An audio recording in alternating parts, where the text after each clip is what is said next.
Donc après le tracking, on va voir l'animate. L'animate, c'est un peu le couteau suisse de la vide. Ça sert à beaucoup de choses.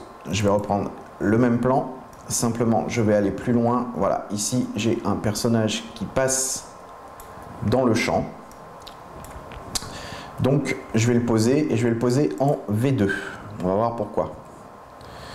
À partir du moment où mon personnage passe dans le champ, c'est-à-dire qu'il vient recouvrir complètement l'image, ce qui m'intéresse, c'est la zone derrière ce personnage flou. Je vais coller en V1 un autre plan. Par exemple celui-ci. Voilà. Donc le but, c'est de coller un animate pour me faire un volet qui fait que ce personnage va faire disparaître mon image pour m'apporter l'image qui est en dessous. Donc première astuce, on ajoute un add edit sur V2. Pourquoi? Parce qu'il n'y a aucun intérêt à créer un animate depuis le début qui va être éventuellement plus long à calculer, alors qu'il ne va être actif qu'à partir d'ici. On voit que là, voilà, mon animate est fini, donc je vais réduire aussi. Je vais venir chercher mon animate qui se trouve dans Key, c'est le premier qu'on trouve, animate. Je peux refermer mon effect palette. Je vais rentrer dans mon effect editor et je vais créer une forme. Donc je vais prendre celle-ci et je vais découper la zone qui m'intéresse.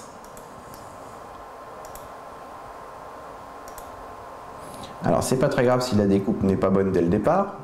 Donc ce qui se passe généralement, c'est que la zone que j'ai découpée, je me dis évidemment c'est l'inverse que j'aurais voulu, c'est absolument pas problématique. Il suffit de cliquer ici sur Swap Source et on va inverser les deux petites choses. Maintenant, je vais lui rajouter du feathering pour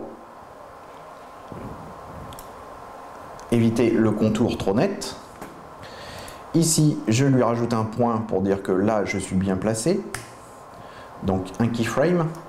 Je vais venir au début, mon keyframe ici, ça, je vais pouvoir le sortir complètement du champ. Alors, sachant que ici, voilà, je peux diminuer de façon à être sûr d'être correct. Ici, je vais revenir, je vais dire, bon, je veux que ce soit un peu plus large. Ici, on voit que j'ai 4 points, tout simplement parce que là, je peux déplacer ma forme. Maintenant, si je veux déplacer non pas ma forme, mais mes points, je double-clique dedans. Et je retrouve tous mes points. Donc là, je peux les faire sortir clairement, de façon à être sûr que je n'ai à aucun moment un peu d'image qui transparaîtra derrière.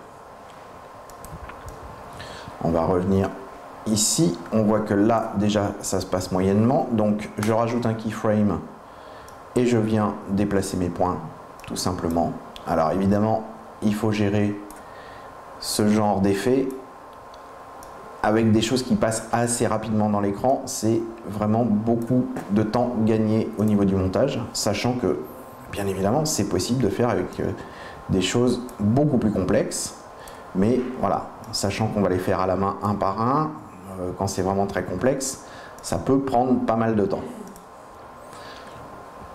Là, hop, on va vérifier que tout ça va bien. Je peux évidemment prendre des points 2 par 2, par exemple, si je veux les déplacer un peu plus vite. Et je peux, si ma forme est tout le temps identique, comme par exemple le passage d'une voiture, je déplacerai ma forme plus rapidement que point par point. Et sur ma dernière image, et ben voilà, on va sortir complètement les points de façon à récupérer l'image qui est en dessous. Voilà, hop, c'est fait de façon un peu rapide, mais ça nous donne ce que je voulais. L'animate va nous servir éventuellement pour d'autres petites choses. Si par exemple ici, je veux faire de la colorimétrie uniquement sur un endroit et pas un autre, je vais venir rappeler mon rush exactement à ce point-là. Je vais le recoller par-dessus. Voilà, donc là j'ai mis délibérément 2 fois la même image. Je vais ensuite venir chercher mon animate que je vais coller ici. Je vais le paramétrer pour lui donner une forme qui m'intéresse.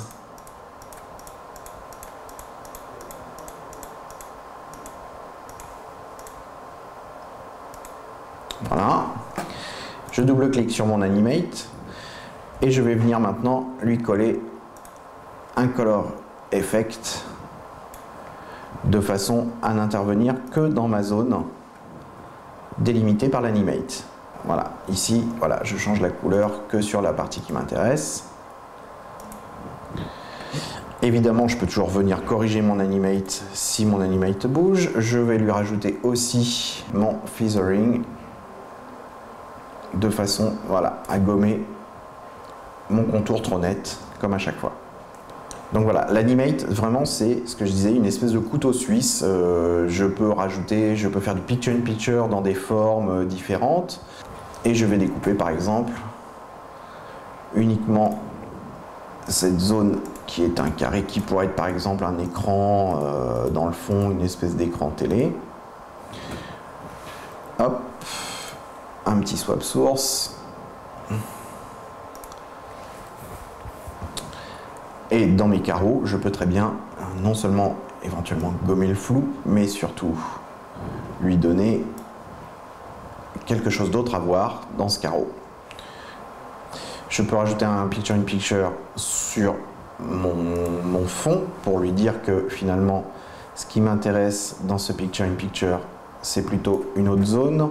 Donc je peux l'agrandir et venir chercher une autre zone, il n'y a aucun problème, puisque l'Animate, lui, est collé au-dessus.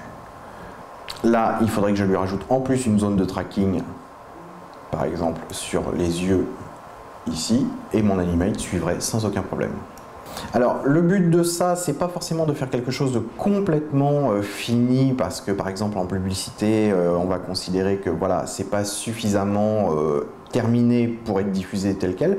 En revanche, ça permet dans certains cas de maqueter au maximum, que ce soit en publicité ou en fiction, pour qu'ensuite ça parte sur des vraies stations d'effets spéciaux, que ce soit les Flames ou After Effects ou des choses comme ça, pour améliorer un rendu qui n'est pas suffisant. Mais ça permet très vite, au moins, de maqueter tout ce qu'on a besoin de voir pour des visionnages et valider éventuellement différentes choses. Donc, que ce soit les Animate ou que ce soit les incrustes, voilà, tout est possible à faire sur Avid sans aucun problème, au moins au stade de maquette et bien souvent un peu plus que ça.